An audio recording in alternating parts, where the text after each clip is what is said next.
David Winkleman, and I've been an environmentalist for over 50 years. And I've been doing gardening since I was a little kid, and I'm looking forward to showing you this video. And I'm Jim Chamberlain. I work with Happy Dancing Turtle as a conservation technician and also a lifelong gardener.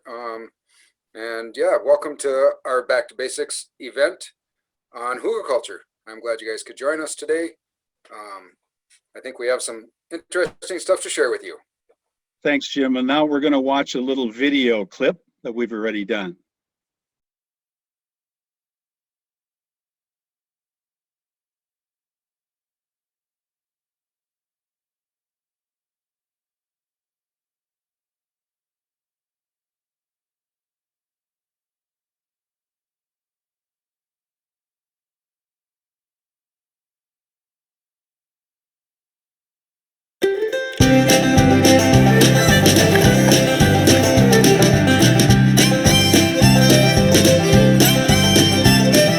We cleared land for our lot, and we ended up with all these piles of dirt and branches and stumps.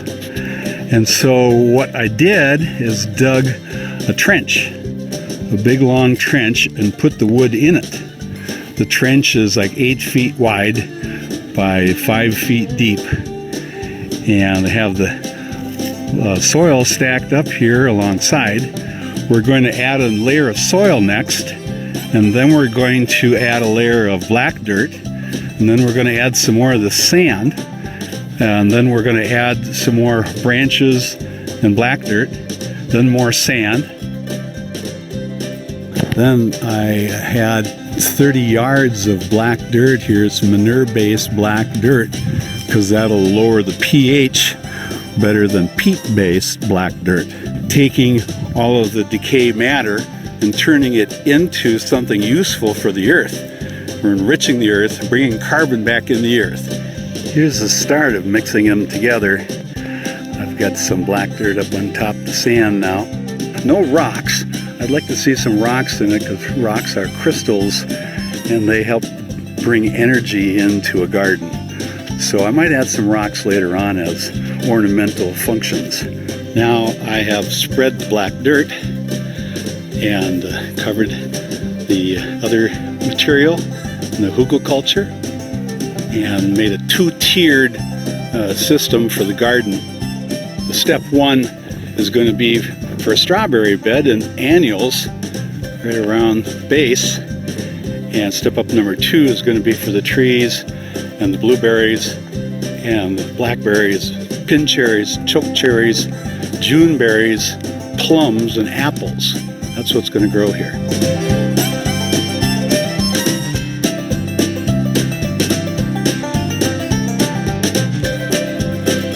Here is the hugelkultur finished in late spring of 2020. You'll notice I've got an electric fence, 2 rows of electric fence around the hugelkultur, and the purpose for that is to give the solar power a chance to disillusion the deer. When they come up and see these 2 rows of fence, they get the depth perception issue, and so they don't go into the garden. When we've had the fence on, there hasn't been any deer in here, but we did leave the fence off one day, and sure enough, some got in and ate my tiger lilies and a few other things, but they're coming back. Something's blooming. I already picked my wife the first bouquet of flowers, and I'm watering it from the lake, again with solar powered batteries. And so the hugelkultur is doing well. Virtually every tree survived, and we'll see how many survived the summer, but so far so good. So hopefully this has been an enjoyable experience learning about hugelkultur, and I'm David Winkleman, your host.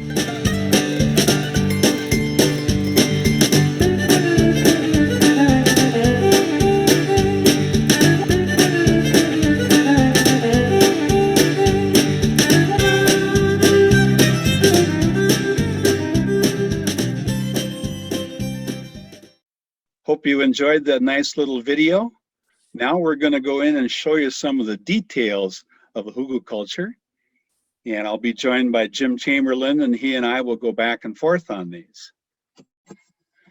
We just watched the video. So the first thing to do is make a good plan, and Jim, take it away. So yeah, the basic, we'll start with this basic bed construction here. You can see on the picture to the right, it kind of shows in the diagram here that, you can either dig a hole like Dave did in the video there and fill that with material on up, starting with your larger branches and then smaller material. I actually like to try to get some kind of clay or heavier soil in with the wood too, as well as the organic matter, which can be anything from grass clippings, like it says here, to wood chips or any kind of sod or straw, small prunings from sticks, things like that, leaves. And then cover that to get the biology going underneath that. You want to cover that with a good rich layer of composted manure or some kind of, very rich compost. And then a layer of just regular, black dirt or sod, topsoil, I guess, over the top of that. Yeah, at least an inch thick. If you can get that closer to 3 or 4 inches thick, it's even better. And then the whole thing should be topped with a good layer of mulch after you planted, wood chip mulch or something like that to kind of hold it together. So yeah, that's the basic hugelkultur bed design or construction of a hugelkultur. There's a lot of different ways you can do it, but that's the basic design. So start with a good site plan. That could be anything from something you draw on the back of a napkin with a pencil and paper at the kitchen table, or it could be something professionally designed through computer-aided drafting, if you want to go that far with it. But make a plan of what you want to do. That's especially important if you're going to have anybody working with you to do some of this construction, whether that's a contractor you hire or just some friends that are going to help you. To have a plan to show what you're going to do is just going to make everything go better. Yeah, Dave, you used a lot of local materials on this project, so maybe you want to talk about this one? Sure, yeah. Using local materials is one of the keys to the efficiency of a hugelkultur. Most anybody that has some land has some trees and woods on it up in the North Country anyhow. And so there's all kinds of sheddings from those trees, branches and dead trees and leaves and other things that can be used right from your wooded site. And use a hardwoods like oak and maple is fine, and ash is fine. And then use some softwoods too, like popple and willow and so on. But avoid using trees that have herbicides in them, like cherry trees, cedar trees, and spruce trees. And then layer these logs in soils. You put some heavy logs down first, and then put some soil on top, and then put another layer of lighter logs and branches on top of that, and then another layer of earth. And then you can go on up with many different layers up to a manure-based black dirt, and then cover that black dirt with mulch. So all the moisture and nutrients stay in because of the mulch. And then plant away, design your trees so that you are planting, the fruit trees, the ones that get the tallest, you want to put them in back. And then the shorter stuff, the sun-loving stuff in the front. So you want to plan the solar in there too. But I'll turn it back over to you, Jim. Yeah, thanks, Dave. You talked a little bit about microclimates and plant guilds, I guess. Looking at the slope of your hugelkultur berm and how that's designed, and the aspect which way it faces, north or south or east or west, and how the sun's going to hit that is going to affect the different microclimates. On the south side of a slope, of course, people know that it's going to be warmer and it's going to be a warmer climate. Where on the backside, you're going to have less sun. It's going to be a colder climate, and also, some of your fruit bearing plants, apples and stuff like that, like to have that shaded microclimate in the spring so they don't fruit too early. So that's some things you could be, so they don't flower too early and the buds don't get froze off. So those are some things you can think about when you're planting. Um, and you know, when it comes to the species selection, try to look at what's growing in your area, what's growing around your hugelkultur berm for native plants, and then either plant those native plants or find cultivars that are more productive, highly productive cultivars of those native species, and plant on your hugelkultur berm. I like to work with the topography on the land. We'll look at that a little bit more. How we did it specifically on our farm, on Island Lake Farm. But looking at the topography and trying to pick spots that are already, you know, either degraded or they're they're high on the landscape, so they don't have a lot of water availability. Water doesn't stay there. You know, if you pick places like that, you can help improve those areas to make them more drought resistant. Also using hugelkultur berms to capture and direct water flow is a possibility. So those are some things that you can consider looking at, things like keyline design and terracing, things like that. So those are all things you can consider in your site planning, as well as solar gain and shading aspects that we kind of talked about already. Here's my little design for my Hugelkultur Garden experiment this year. And that is 100 feet long, so it's a long garden. And I just wrote, you know, what I have here in front. You see berries and flowers and strawberries and blueberries and so on. Those are the front, and they're annuals, most of them. Although the blueberries are not, I'm hoping to get a good culture of blueberries in the hugelkultur. That's one of my main reasons for doing it. But then after that, we have elderberry, which are the shortest of the trees. And so they're next in line, and a row of them about 3 feet apart. Then I have a Juneberry after that, and they're about 4 feet apart. They'll get a little taller, but then I have the plums and the apples in the back, and they range about 8 feet apart. And then I have some clusters of things on the ends just for a decorative purpose. So this was my design, and we'll show you, or you saw already in the video, how it worked out. But Jim, I'll let you go through the timing here on how a hugelkultur ages. Yeah, so I guess probably our hugelkultur berm is 8 years old now.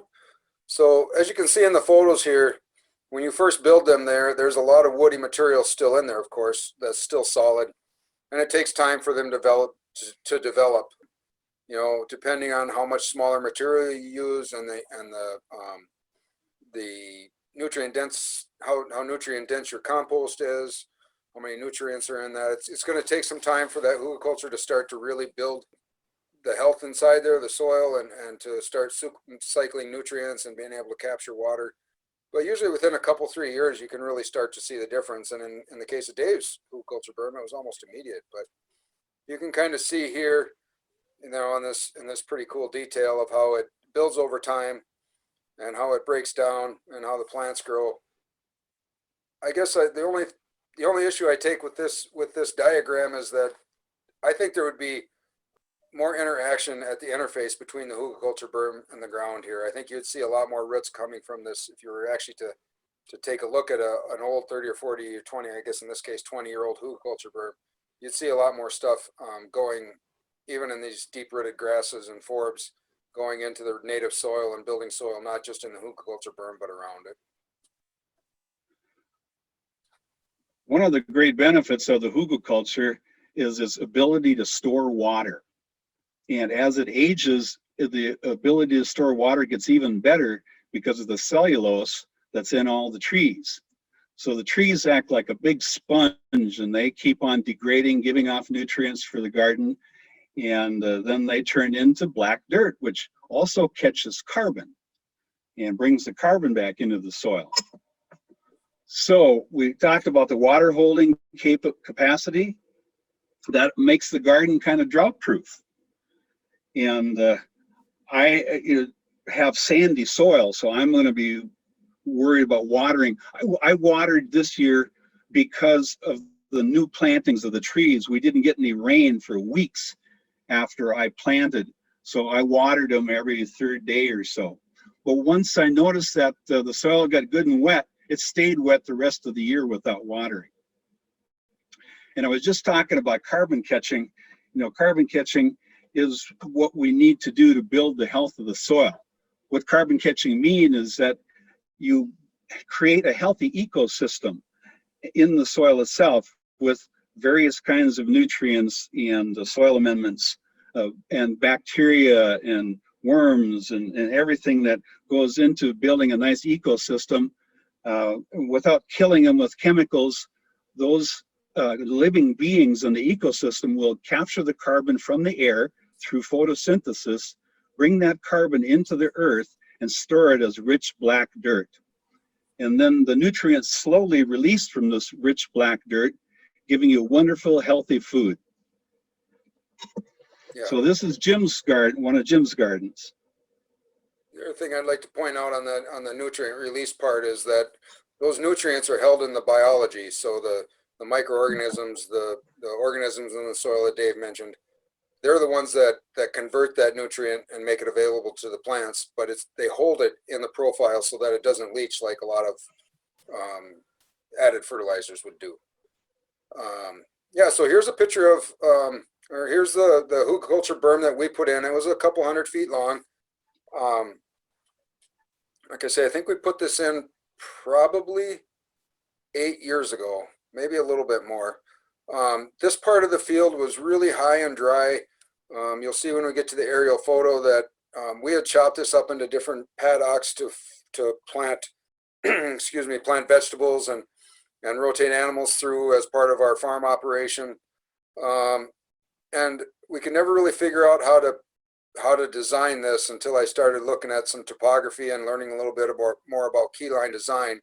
This was actually part of an old road bed that was a farm road, and it was really a dry, gravelly ridge, really nutrient poor, didn't really grow that good of grass compared to the rest of our property.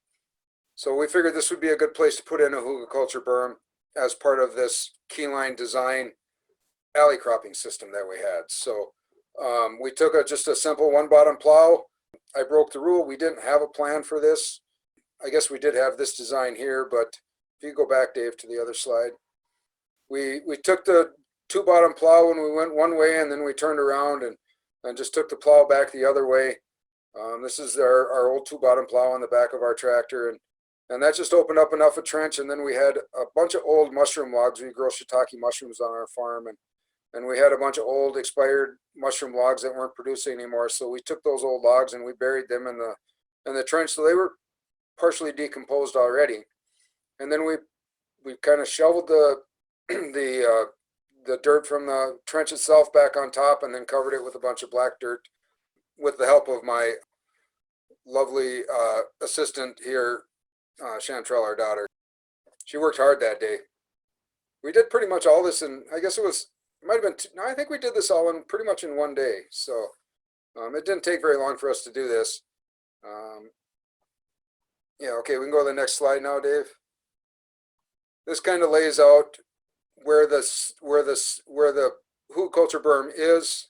Now this is the old road that would come from the farmstead up past the gardens and out to the woodlot and the field. Yeah, like I said, we'd always chop this area where, I guess my cursor doesn't work here, but where the huts are, that area where that Hugelkultur berm went in, that was always chopped into weird paddocks that just didn't work. And we figured out that if we kind of ran these on contours, you can kind of see the topography lines there. It's not perfectly contour, but the idea is that the red lines are swales that take water from higher on the slope and direct it down across the slope to the drier ridges. In the case of the bottom one, it's right above a little man-made pond that we have. And then the upper one catches everything off from the feedlot and everything up there and holds that on the profile, on the landscape, capturing that water. Where the Hugelkultur berm went, like I said, it was really dry. So we put that Hugelkultur berm in there to try to build that soil. and finish up our alley cropping system here. And it's been working pretty good for us, especially the design with the paddock layout and moving animals through that whole system and rotating vegetables through that has worked out really good. And there's a final picture before we got mulch on it. You know, we've had some issues. We've had a lot of quack grass on it, and we've had animals get in there and eat a lot. The goats get in and eat a lot of our trees that we've planted there. But we got some pretty good stuff. I don't have a current picture, but we got a bunch of Jerusalem artichokes growing on it now, and we got some rhubarb and some raspberries and things are growing on it. So it's starting to come around. The thing I like about your garden, Jim, is that it's designed with the water system, the water flowage on the land itself. And so it's multiple purposes. So that's kind of like a, what you call it, a key line, or it's a terrace. Yep. And I think it's a wonderful concept. Another thing is that if you go back, Dave, that right between the fence there and the Hugelkultur berm itself is the road that we use to access the two different paddocks or fields on each side of it. And because you're working with topography, that road is pretty level. So anytime you're pushing a wheelbarrow or hauling anything up and down that road, you're pretty much on contour and you're not going up or down hills, which is really nice, you know, for any kind of manual work that you do there. Now, especially in winter when you don't have to slide up and down hills. Well, it makes it less fun for cross-country skiing, but we won't go there. Next slide. So this is another Hugelkultur berm on the Hug campus. Actually a system of berms that we put in there. This is right when you come onto campus. We put up what we call the twark here and the duplex on campus, and we always talked about how you know, the big rectangle tall two-story building just kind of stood out kind of like a sore thumb, and we wanted to do something. We talked about building some kind of fence there to kind of break up that landscape and make it look better, and we ended up falling on these Hugelkultur berms or deciding on putting in these Hugelkultur berms. So Dave Wilson did most of this.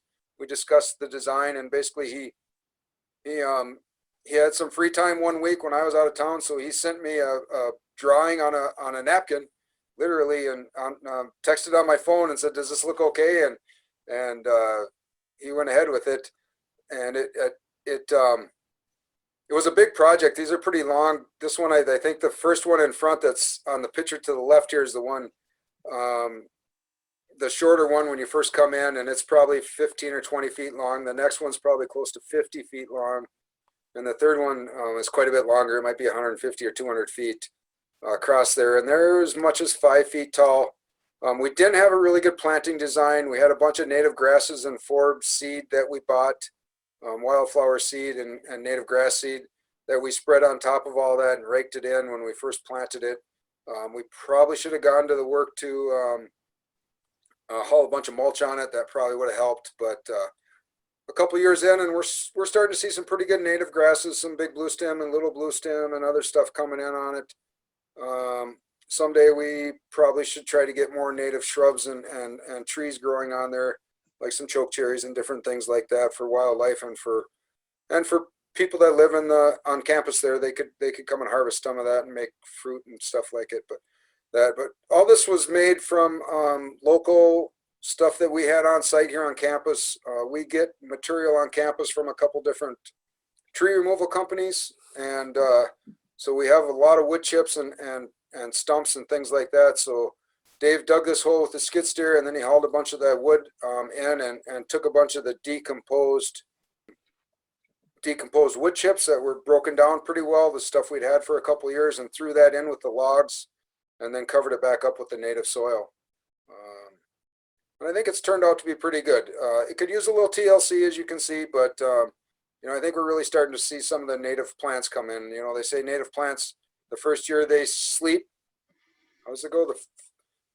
The first year somebody might have to help me out. The first year they sleep, the second year they creep, and the third year they leap, I think is what they say. So I think we're really going to start seeing these native plants take off here in the next couple of years and start to see some pretty good habitat on this pretty dry, poor soil site.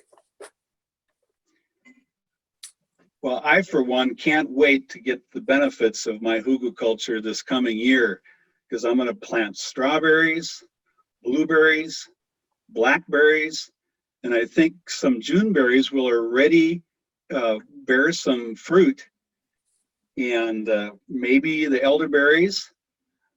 So this year, the second year into it, I'll be getting some fruit.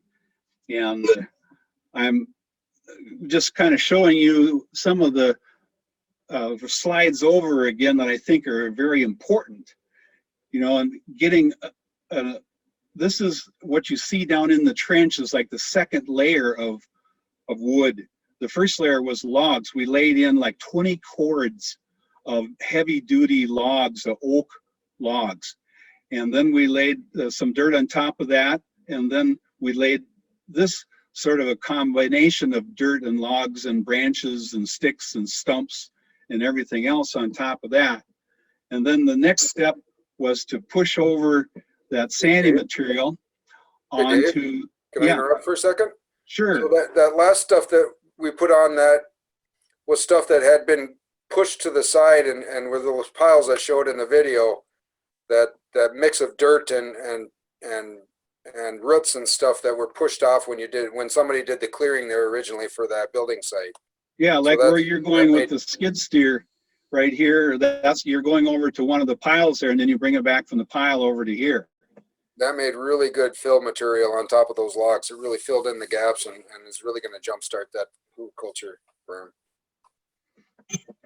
And this is some magical stuff. It's the neighbors had cows, and I went over there and I saw they had some piles of black dirt where they cleaned up their cow yards. And so I made them an offer, and they brought over 30 yards of manure-based black dirt. I didn't know how powerful that stuff was when they brought it over. I'm not used to it. We fertilized our garden, with compost and stuff, but I haven't used a whole lot of manure on the garden. Anyhow, the plants, I put them in 2 layers. First of all, there's a flat area, part of the topography of the hugelkultur itself. And so you can walk in there and make several rows. And then there's a raised bed on the back that goes up and over into the shadows.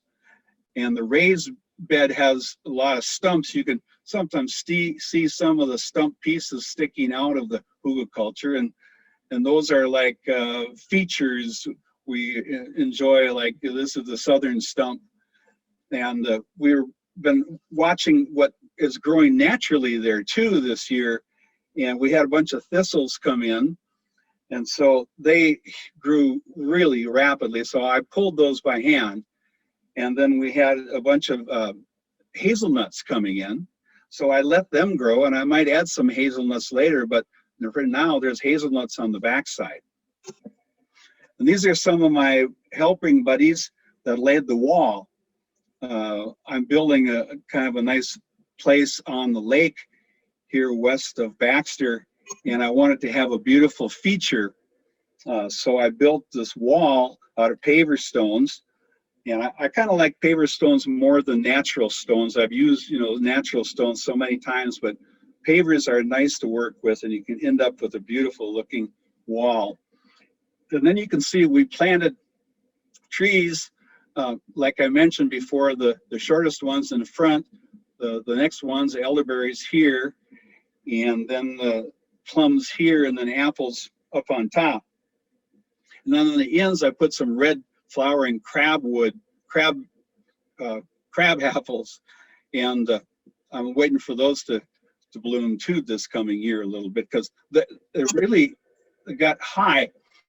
The plants all grew really well. I only lost 1 tree out of this whole batch, so I was really impressed with that. And I'm showing you some of the production of these lilies. I've raised canna lilies my whole life, and I've never seen canna lilies leap up like this and leap out of that manure-based dirt. Usually they're 3 or 4 feet high. Well, those fence posts are over 3 feet high. So you can see there's 6 feet there now.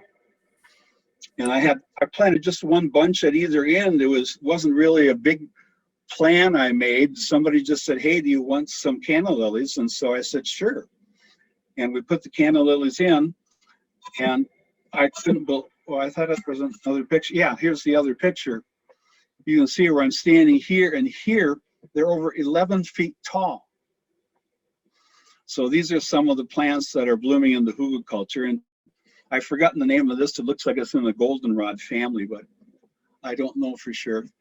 So we have some resources for you coming up. So you watch these or look at these resources. Hopefully you can copy those. We'll leave them up here while we finish our talk. So David, I just have a question. I think one thing that's important to highlight is that you were using bare root, not barefoot, well, baby barefoot, but bare root nursery stock. So, Yeah. you know, that was another real reason why it was important that they had good water and irrigation, because they really need that. Bare root stock really needs that good water to get established. And then where did you get your nursery stock from? Oh, the Soil and Water Conservation in Crow Wing County, SWCD, Soil and Water Conservation District. And yeah, they got exactly what I ordered. There was no more, no less. There was exactly what I ordered, and they were all the right species, and they all came up, and they were all healthy. And I was worried about deer getting into them, and that's why I did that fence. And I want to say that fence worked really, really well.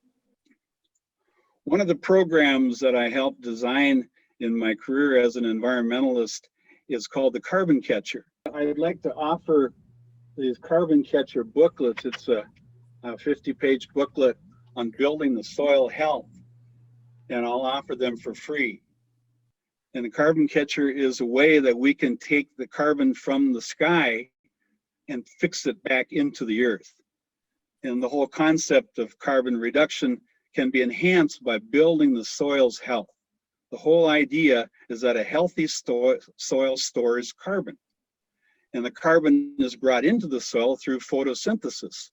When the solar power hits the leaves on the plants, it creates carbon molecules, sugars that go down into the soil, and they nourish everything and build that carbon into the soil.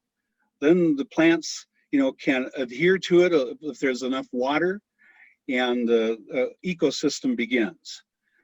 So it increases the water storage capability of the soil to have it be black dirt, carbon rich. It helps prevent flooding runoff because the soil absorbs more water. It prevents erosion because things grow so quickly and so well on rich black dirt. So that eliminates the needs for toxic agricultural fertilizer and other chemicals. And it can help ensure the quality of our food supply. Building carbon in the soil is one of the greatest things that we can do as a civilization and a society. It'll help increase the growth and the health of our forests as well. So we need to introduce this carbon catcher program at every level of dealing with the earth, whether we just have house plants or whether we've got 20 sections in Montana. We need to be building the healthy soil through carbon catching. And you have the carbon capture booklet, right? And I guess if you hold that up again, David, we will have these on campus at Happy Dancing Turtle, and people can stop by there and get one, especially after we open back up again and get past this pandemic crisis that we're in and things open back up. But we keep those on campus. The carbon catcher booklet was, I think I first ran into that probably 15 or 20 years ago. David, that book was way ahead of its time when you published that. People weren't even really talking about carbon back then, and it was kind of an aha moment. It was my first education on soil health, I guess, before soil health really came around, and it made, there's a lot of good references in there. I guess resources, I should say, of other organizations and groups that are still doing this good work all these years later. It really lays out why it's important to capture carbon and how to do it. It could probably be updated with new information as we learn more and more, but for a basic introduction, it's pretty good. So, well, yeah. And these two can be yours for 0 down, 0%, and free at Hug Campus. So please feel free to email me or Jim with any questions you might have. Hopefully by now you've been able to copy down these resources. And thank you very much for listening. And we're going to show the video to you one more time. Bye for now. Thanks, everybody. Hope you enjoy Back to Basics.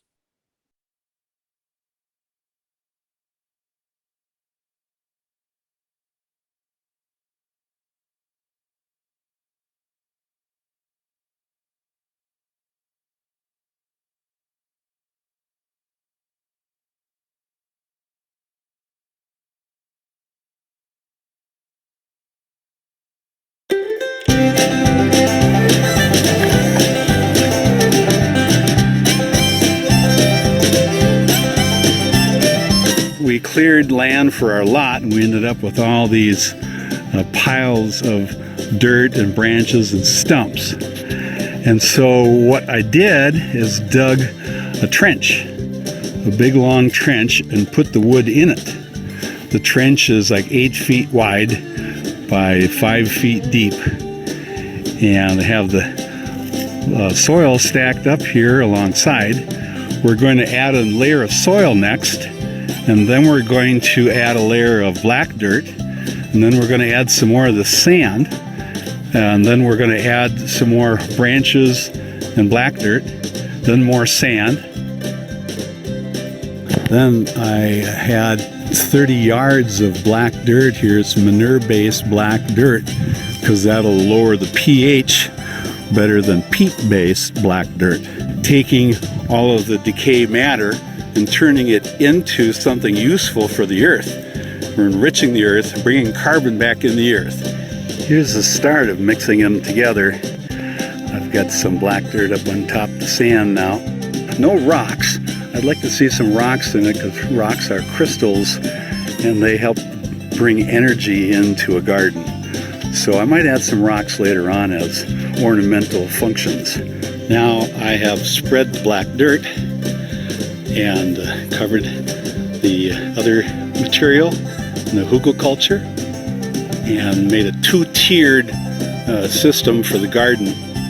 The step 1 is going to be for a strawberry bed and annuals right around the base, and step up number 2 is going to be for the trees and the blueberries and the blackberries, pin cherries, choke cherries, June berries, plums, and apples. That's what's going to grow here.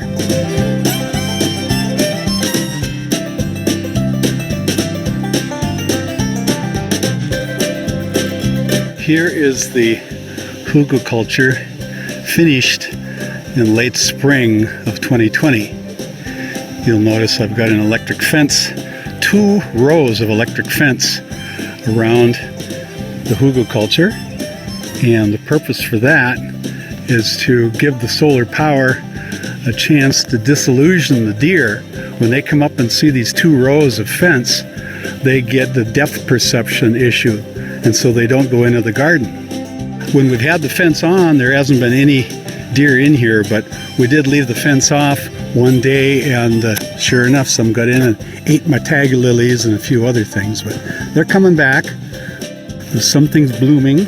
I already picked my wife the first bouquet of flowers, and I'm watering it from the lake, again with solar powered batteries. And so the Hugelkultur is doing well.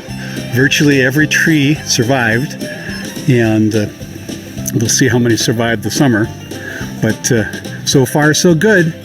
So hopefully this has been an enjoyable experience learning about Hugelkultur, and I'm David Winkleman, your host.